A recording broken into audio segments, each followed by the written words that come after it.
Cumprimentamos a todos os nossos amados irmãos na graça e na paz de nosso Senhor e Salvador Jesus Cristo. A partir de agora estamos começando mais uma programação de fé.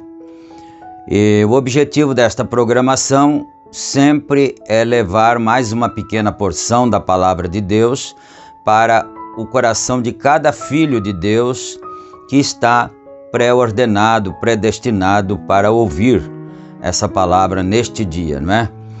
E nós então vamos ter uma palavra de oração para darmos início e darmos continuidade aqui em nosso programa. Oramos todos agora.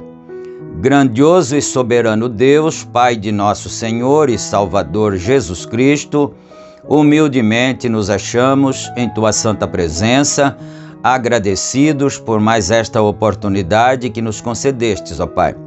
Pedimos nesse instante o perdão por todos os nossos pecados, nossas muitas falhas, e agradecemos ao Senhor pela vida, pela saúde, pelas bênçãos e pela paz. E agora, ó Deus, pedimos a inspiração divina para esse trabalho, que o Senhor nos dê a inspiração, tanto para falar, como para os irmãos que vão ouvir, que o Espírito do Senhor opere nas nossas vidas e que o Senhor possa ser glorificado também através de nós, ó Pai. E é no nome do Senhor Jesus Cristo que nós pedimos todas estas bênçãos e te agradecemos desde agora e para todos sempre. Amém, amém.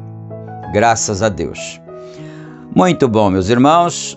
A escritura que nós vamos ler está em São Marcos, capítulo 8, e nós começaremos a partir do versículo 17.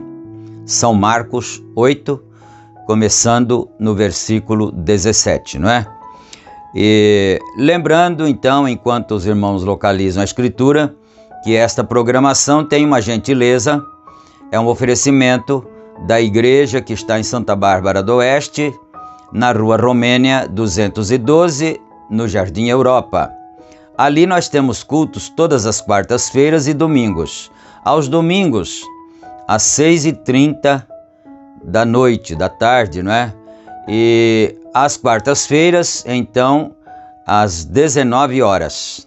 Nós todos estamos ali reunidos nesses horários e todos vocês que estão aí na região estão convidados a estarem conosco.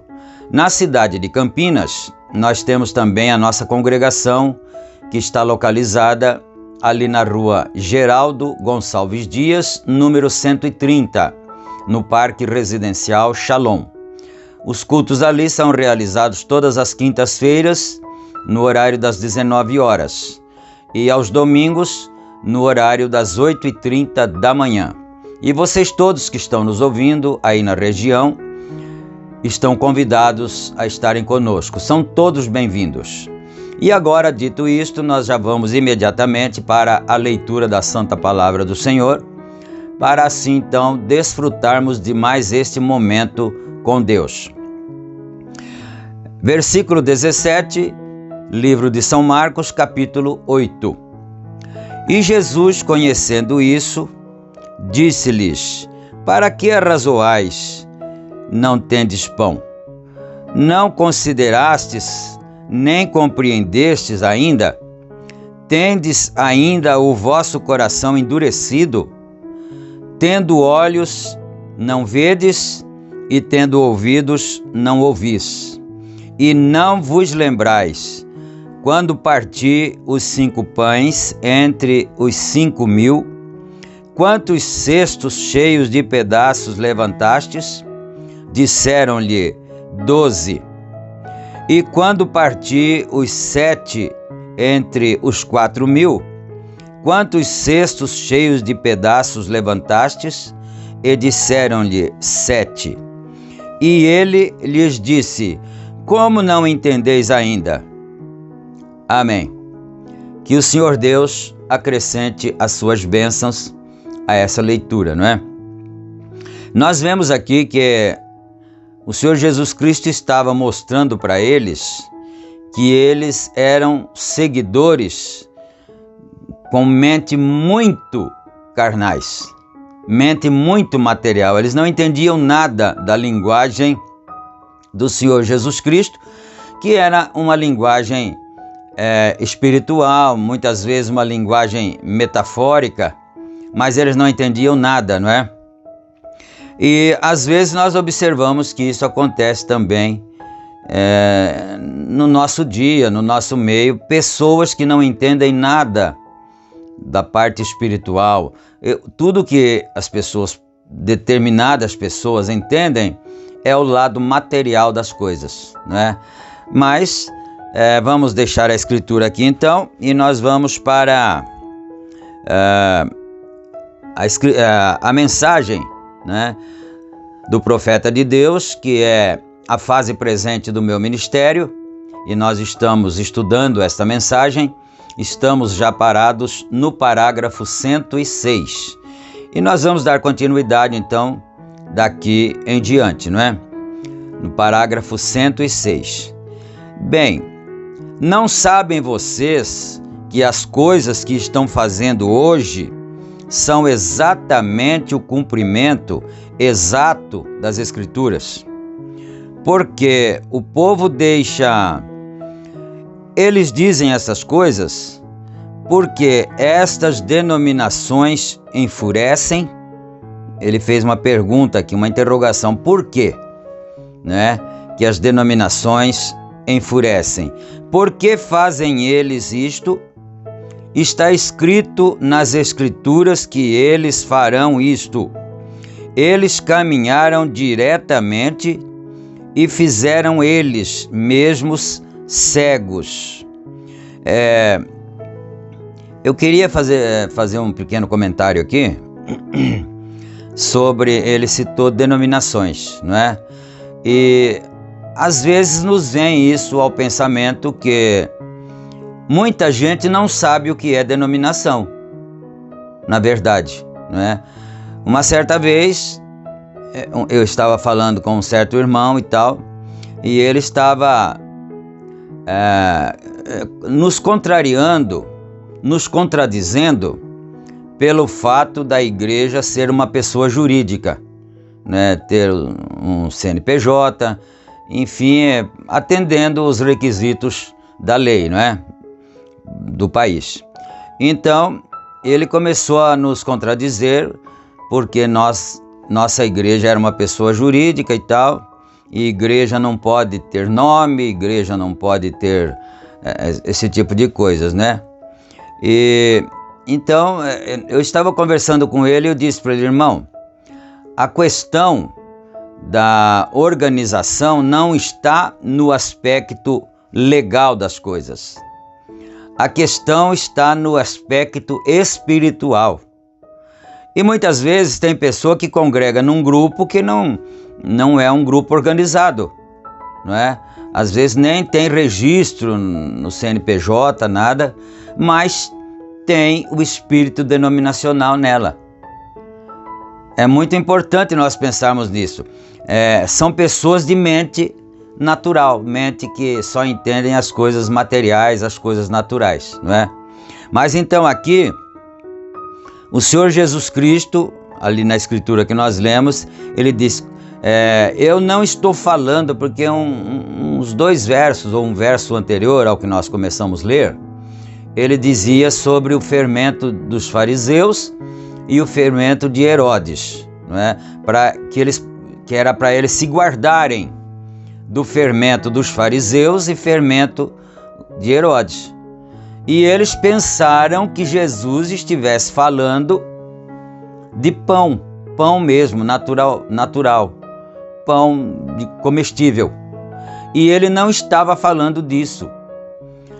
Fermento são conversações, são diretrizes, são pensamentos, não é? É isso que é o fermento. Então ele diz, vocês se guardem do fermento dos fariseus e do fermento de Herodes. Aí eles pensaram que ele estivesse falando aquilo para eles, os discípulos, não é? Pensaram que ele estivesse falando aquilo para eles porque eles não tinham levado pão na viagem. Aí ele diz, vocês são difíceis, hein? É difícil lidar com vocês, porque vocês se esqueceram que quando precisou eu multipliquei de 5 pães, eu multipliquei para toda aquela gente comer. E em outra vez, de 7 pães, eu multipliquei para toda aquela gente comer, e sobrou pão ainda em abundância. Eu não estou falando de coisa material, ele queria dizer para eles, não é? Então agora aqui ele diz, voltando aqui um pouquinho, eles caminharam diretamente e o fizeram eles mesmos cegos e não sabendo o que eles estavam fazendo. Você pensa que Judas sabia que ele estava fazendo o papel de Judas? Isso aqui é muito bom, por isso que chama estudo. Nós estamos estudando a mensagem. Então você vê, a Bíblia previa que haveria um traidor para dar cumprimento nas Escrituras, para que o Senhor Jesus Cristo pudesse ser entregue na mão dos malfeitores, não é? Haveria um traidor, mas quem seria? Aí ele está dizendo aqui, você pensa que Judas sabia que era ele? Não, ele não sabia. Olha isto, ele estava fazendo aquele papel pensando que estava dentro de uma certa razoabilidade, mas ele estava cumprindo exatamente o papel de traidor. Agora eu fico pensando numa coisa, viu? Misericórdia, se um certo papel de traidor, um certo papel de murmurador tocasse para mim, eu teria que cumprir aquilo, não é? Se tocasse para você, você teria que cumprir isso. E Judas teve que cumprir mesmo sem saber que ele estava cumprindo aquele papel que estava escrito a respeito dele. Então é muito importante. Você pensa que ele sabia que ele estava fazendo o papel de Judas? Você pensa que Faraó sabia que estava fazendo o papel e Deus o havia levantado para aquele propósito? Não é necessário que nós paremos e meditemos nessas coisas, porque cada um de nós está cumprindo aqui na terra o nosso papel. Eu estou cumprindo o meu, você está cumprindo o seu. Cada um de nós aqui na terra estamos cumprindo o nosso papel aqui designado pela presciência de Deus, não é? Então, quer dizer, você pensa que Faraó sabia que ele tinha sido levantado? Agora, vamos pensar numa coisa aqui. Aquele outro Faraó que existiu antes, que acolheu a família de José lá, você está lembrado, não é? Quando eles vieram comprar mantimento no Egito, e José já estava lá no Egito, havia sido vendido, e ele já estava lá, e ele salvou o mundo da fome, né? Começando pelo Egito. Então, a sua família, seus irmãos, vieram até o Egito para comprar mantimento para o seu sustento, para não morrerem de fome, não é? E aquele faraó lá, quando soube que aqueles rapazes eram irmãos de José, ele deu todo o apoio a eles. Ele deu toda a cobertura, os recebeu com respeito em relação a José. Esse faraó aí foi levantado para ser um homem bom, para dar benefícios, trazer benefícios ao povo de Deus. Mas o outro faraó que não conheceu a José, por isso que a Bíblia diz que levantou-se um outro faraó que não conhecera José. E esse faraó que não conhecera José não tinha nada daquele primeiro faraó que recebeu a família de José ali no Egito. E esse segundo, naturalmente, começou a castigar, começou a judiar daquele povo, daquela nação, que não era uma nação egípcia, porque foi se tornando um grande povo, né? E ele então logo pensou em castigá-los, porque ele olhou pelo lado material. Esse segundo faraó, né, que não conheceu José, ele olhou pelo lado material e ele pensou assim: olha, esse povo está crescendo muito, eles são prósperos, as mulheres ganham nenéns e eles sobrevivem, elas são saudáveis, não é? Eles são um povo próspero e se eu não tomar cuidado, daqui um pouco de tempo, eles poderão se tornar uma nação tão forte ali onde eles estão estabelecidos, que o primeiro faraó lhes permitiu, né? E aí então eles poderão atacar o meu reino e poderão tentar me derrubar do poder. Foi por isso que ele começou então a judiar deles.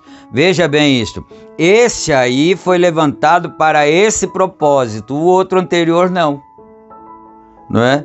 É bom nós pensarmos nisto, porque nós não somos, como Jesus disse, né? Tem olhos, mas são cegos. Tem olhos, mas não veem. Não, você tem olhos, tanto olhos naturais como olhos espirituais. Você vê, porque você é espiritual. Você é um filho de Deus, não é? Revelado. Vamos aqui, né? Você pensa que Esaú haveria feito as coisas que fez? Certamente não. Esaú aqui, você sabe que às vezes os nomes são parecidos. Esse Esaú aqui é o irmão de Jacó. Porque tem o outro que não é Esaú, é Saul, que é o rei dos dias de Elias, de Davi, não é? Sogro de Davi. Mas esse Esaú aqui, é o irmão de Jacó. Então ele está dizendo aqui, ó: você pensa que Esaú havia feito as coisas que fez? Certamente não. Disse: tem olhos, mas não podem ver, ouvidos e não podem ouvir. Mas observe as Escrituras, ela é esclarecedora. Vem? Estamos no fim do tempo, tem que ser desta maneira. Agora, sua igreja o abandonou. Todo homem e a natureza o abandonou. Agora ele volta a falar do Senhor Jesus Cristo. Quer dizer, até a própria natureza o abandonou. Ficou escuro, o sol o abandonou, né? Então, a natureza o abandonou, falando a respeito de alguém que foi abandonado. Paulo não teve todo o abandono como ele teve. Quer dizer, Paulo foi abandonado também, mas não tanto quanto o Senhor Jesus Cristo, não é? Paulo, voltando aqui um pouquinho, né? Paulo não teve todo o abandono como ele teve. Mesmo a própria criação que ele havia criado o abandonou. A lua e as estrelas e o sol e tudo. Deus e tudo. Não é bom a gente pensar nisto? Não é? Meditar, orar, pedir misericórdia a Deus. Senhor, eu não quero, eu não gostaria, Senhor, por misericórdia, de ter que cumprir esse propósito de abandonar o Senhor, não é? De fazer esse papel de quem abandona, não é? Então aqui ele diz que no caso de Paulo foram os irmãos que o abandonaram, mas aqui no caso de Jesus, os discípulos o abandonaram, porque você vê, ele não tinha 12 discípulos, não é? Ou 11, acho que não tinha ainda não tinha sido instituído Matias, não é? Então tinha 11. Não tinha 11 discípulos, 11 apóstolos, na verdade, não é? Que comiam com ele, andavam com ele, dormiam no mesmo lugar onde ele estivesse. 12 apóstolos, onde eles estavam no momento da crucificação? Por que eles não estavam todos ali ao pé da cruz? Né? Então, somente um profeta que tem a visão para nos mostrar essas coisas. Mas não somente os apóstolos. A lua o abandonou, o sol o abandonou. Aí ele diz: Deus o abandonou. Por isso que ele orou: Deus meu, por que me desamparaste? Por que me abandonaste? Então, o Senhor Jesus Cristo ficou completamente abandonado ali, naquele monte. E eu não sei se aquele monte, nunca tive assim o cuidado de examinar mais profundamente assim a história, enfim, alguma informação que pudesse nos clarear um pouco, se aquele monte Caveira, onde ele foi crucificado, ficava na beira de um caminho. Porque parece-me que Jeremias disse assim: ó, vós que passais pelo caminho, não compreendeis a minha dor. Então dá uma impressão que o monte ficava perto de algum caminho, não é? Mas eles não sabiam por que aquele homem estava pendurado ali, crucificado, com as mãos pregadas, os pés pregados, e aquela coroa, aquele cipó de espinho, com o que fizeram uma coroa para ele, colocaram na cabeça dele. Por que ele estava lá? Não é? Porque a Bíblia diz que seria maldito todo aquele que fosse pendurado num madeiro. Foi a lei de Deus que disse isto. Maldito seja todo aquele que for pendurado num madeiro. E ele morreu com a morte mais cruel que podia existir. Profeta de Deus pregou uma mensagem chamada A Acusação. E ele diz assim que o povo mais santo, o povo mais religioso do mundo, com a religião mais verdadeira do mundo, porque a única religião mais verdadeira no mundo era a religião de Israel. As outras nações eram pagãs. O povo que tinha a religião mais verdadeira, o povo mais santo, na cidade mais santa, que era Jerusalém, matou com a morte mais horrenda a pessoa mais santa que estava na terra. Não parece um paradoxo isso, não é? Veja só, ou vejamos isso, não é? Jesus, a pessoa mais santa, sendo abandonado por todos, até o Pai lhe abandonou. Mas por quê? Porque tinha que cumprir um propósito. Judas não sabia que ele estava cumprindo um propósito, mas Jesus sabia. O profeta irmão Brana diz que Jesus sabia quem ele era. Aleluia! Você não está contente, não está feliz de ouvir as palavras de Deus? Jesus sabia quem ele era ali. Bom, vamos aqui. E as estrelas e o sol e tudo, Deus e tudo, homem, Deus, natureza e tudo o abandonou. Nada se firmou lá. Ele morreu sozinho. Aleluia. Ele morreu sozinho. Perdeu ele seu ministério? Por ter morrido sozinho lá? Perdeu ele seu ministério? Ele estava cumprindo seu ministério. Amém? Ele estava cumprindo seu ministério. Nada perdido. Não estava nada perdido. Aquilo fazia parte disto.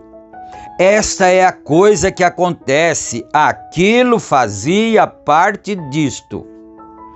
Então a gente fica pensando, Senhor, então isso faz parte daquilo? Então que assim seja, não é? Se isso que está acontecendo com você e você tem se mantido fiel a Deus, fiel à palavra de Deus, e isso tão contraditório possa estar acontecendo com você, mas você tem absoluta certeza, como Jó, né, que você tem se mantido fiel a Deus, então isso que está acontecendo com você faz parte daquilo, faz parte do plano, do propósito de Deus. Agora, tudo o abandonou, mas foi nesta hora que Deus deu um passo entrando em cena. Porque qualquer homem que conhece a palavra ficará com a palavra, sabendo que a palavra é Deus. Vem. E a palavra tem que esclarecer a si mesma. A palavra infalível deve esclarecer a si mesma. Tem sim. Em ordem, porque a palavra é Deus. E se ela operou nos outros através das eras, ela opera da mesma maneira, bem agora, porque Ele é Deus. Nunca esqueça isto, pois Jesus sabia que Ele, sendo a plenitude da palavra, Ele não era somente um profeta, Ele era Deus. Em si mesmo, Ele era a palavra. Esta foi a razão pela qual não somente o homem o abandonou, mas também a natureza o abandonou. Toda a criação o abandonou, tudo, as estrelas, a lua, e não havia nenhuma luz quando ele morreu. Você já parou para pensar isto? Na hora da morte ficou aquela escuridão, mas escuridão mesmo, porque se não tinha nenhuma lua, porque se tivesse ficado de noite, escuro, né? O sol escondeu, mas aparecesse a lua, não, mas não tinha lua, não tinha estrela, não tinha sol, não tinha nada, uma escuridão total, aleluia, quando ele morreu. Todas as coisas o abandonaram, veem? Porque ele foi o Criador de todas as coisas. Aleluia! Não está escrito isso no Evangelho de São João? No princípio era o verbo quer dizer palavra, né? No princípio era o verbo estava com Deus e o verbo era Deus. E o verbo se fez carne e habitou entre nós. Mas aí continua ali atrás. Todas as coisas foram feitas por ele, e sem ele, nada do que foi feito se fez. Porque quando Deus criou o mundo, ele criou o mundo pela palavra, que saía naturalmente dos lábios dele, de Deus. E Jesus é a palavra que saiu da boca de Deus. Aleluia! Glória a Deus! Está contente? Está feliz? Isso te alegra? Isso nos alegra? Amém. Glória a Deus. Ele estava no mundo, e o mundo foi feito por ele, e o mundo não o conhecia. Vê, ele foi o Criador de todas as coisas. Todas as coisas. Agora, a única coisa que nós não criamos, mas nós tentamos converter. E aqueles que nós tentamos converter são os que abandonarão e irão embora. Isso aqui é muito bom a gente prestar atenção nisso, porque nós não somos o Criador, nós não somos Deus, não somos Jesus, não é? Pessoalmente falando, e nós não criamos. Nós tentamos converter as pessoas. É isso que ele está dizendo aqui, ó, não é? Nós tentamos converter, não é? Deixa eu voltar mais um pouquinho aqui, né? Aqui, nós tentamos converter, e aqueles que nós tentamos converter são os que abandonarão e irão embora. Vem? Quando a hora chega para a palavra se mostrar verdadeira, isso tem que ser desta maneira. Às vezes a gente pensa assim, mas por que, Senhor? Uma pessoa que congregou na igreja por 30 anos, mais às vezes com a gente, aí depois de repente vai embora. Por que será? Né? Porque aquilo é o cumprimento do propósito de Deus, pelo que nós estamos vendo aqui, não é? Agora, somente recordem, foi então quando Deus entrou em cena. E na vida de nosso Senhor Jesus, as obras poderosas que ele havia feito pelo 1º ano e 6 meses de sua lida, como ele era um homem poderoso. Nunca houve nada como ele na terra. Nunca houve desde então, nunca haverá depois. Mas que aconteceu?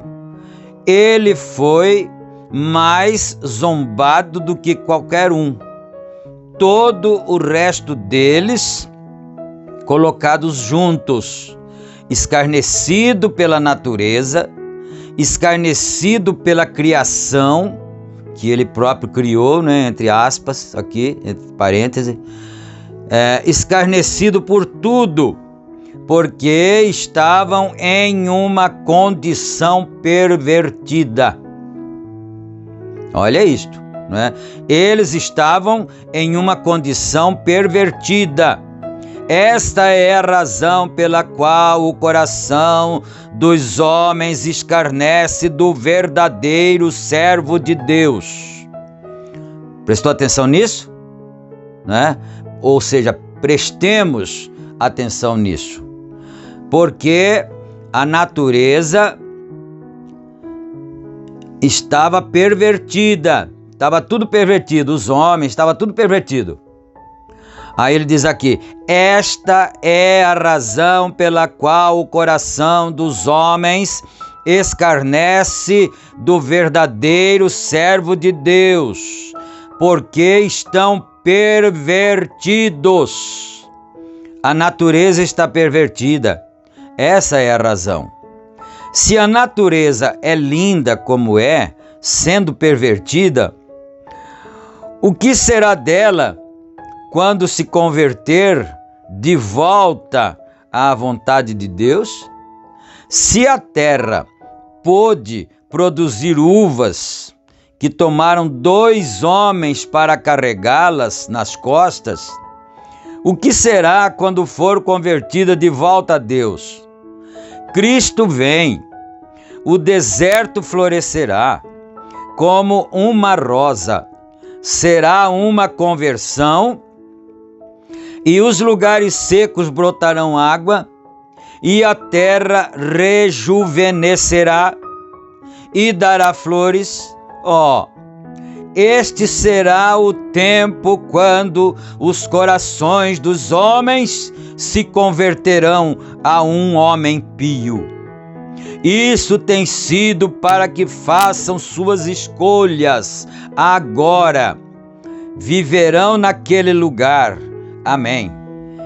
Então, Deus, que nós estamos entendendo aqui, Deus permite todas essas coisas, todo esse contraditório, todas essas contradições, para que nós façamos a nossa escolha. Você escolhe o lugar que você fica, você escolhe o lado que você quer ficar, não é? Naquela hora escura, rochas revolvendo e céus escuros, disse o poeta: meu Salvador inclinou sua cabeça e expirou. A abertura do véu revelou o caminho para os regozijos nos céus e o dia infinito. Ele teve que fazer aquilo a fim de fazer o caminho para nós. Isso é certo. Mas o que fez Deus? Ele era fiel à palavra e ele abraçou a cruz, mas foi este o fim do seu ministério? Estava seu ministério arrasado? Deus o coroou com a maior coroa que poderia ser coroado. Ele o coroou em uma manhã de Páscoa na ressurreição. Ele coroou o ministério de nosso Senhor Jesus. Ele levantou dos mortos e está vivo para sempre. Ele não estava arrasado, porque todos os homens o abandonaram. Ele estava coroado. Sim, Senhor. Sim, Senhor. Ele foi coroado, porque assim era ele sendo abandonado. E ele devia fazer aquilo quando ele o levantou da morte. Aleluia. Bendito seja Deus. Vamos ler mais um parágrafo aqui. A gente fica com vontade de ler bastante, né? Mas já deu a hora, viu? O homem foi com Elias, falando sobre ele poucos momentos atrás. Elias, aquele velho, pobre, quebrado profeta, deitado lá no deserto, e teve que ser alimentado pelo que as aves traziam para ele, e seu pequeno e velho corpo muito magro, cansado, de aparência pálida, um pequeno frasco de azeite pendurado a seu lado, todo barbudo, e a cabeça provavelmente calva queimada pelo sol, com um pau mancando dessa maneira, mas sob aquele pequeno e velho coração pulsava o Espírito de Deus. Quando Deus viu seu pequeno, velho e cansado servo aproximando-se do fim, todos o haviam abandonado e tudo mais, ele o deixou ali embaixo. Ele enviou uma carruagem aqui embaixo, apanhou seu cansado servo. Você nem mesmo tem que andar como o fez Enoque. Aleluia. Porque a Bíblia diz que Enoque andou com Deus por 300 anos. Aí Deus para si o tomou. Mas ele está dizendo aqui, Elias nem precisou andar. Ele estava tão magricelo, desculpa a expressão, tão magrelo, cansado, mancando, enfraquecido, não é? Então, ele diz assim, você acha que Deus o deixou lá sozinho? Não, de maneira nenhuma. Deus mandou uma carruagem vir até ali e ele entrou dentro da carruagem e o profeta diz aqui, que o Senhor disse para ele, você nem mesmo tem que andar como fez Enoque. Eu simplesmente te levarei para casa em uma carruagem. Isso é certo. Ele coroou seu ministério com um passeio de carruagem. Você já pensou nisso?